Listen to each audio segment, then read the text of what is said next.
أعوذ بالله من الشيطان الرجيم. بسم الله الرحمن الرحيم. أقم الصلاة لدلوك الشمس إلى وسق الليل وقرآن الفجر إن قرآن الفجر كان مشهودا ومن الليل فتهجد به نافلة لك عسى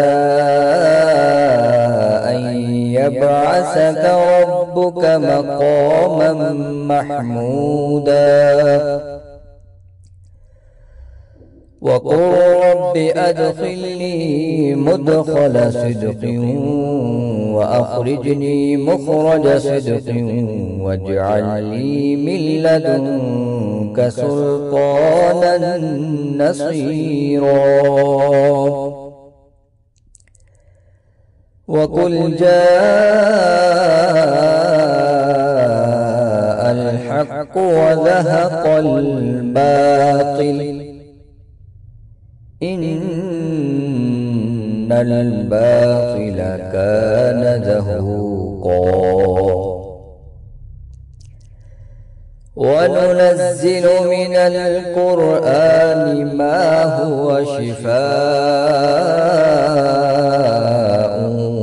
ورحمة للمؤمنين ولا يزد الظالمين إلا خسارا وإذا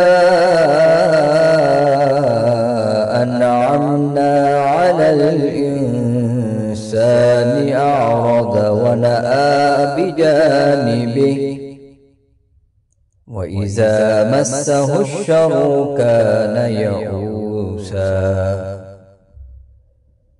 قل كل يعمل على شاكلته فربكم أعلم بمن هو أهدى سبيلا صدق الله العظيم.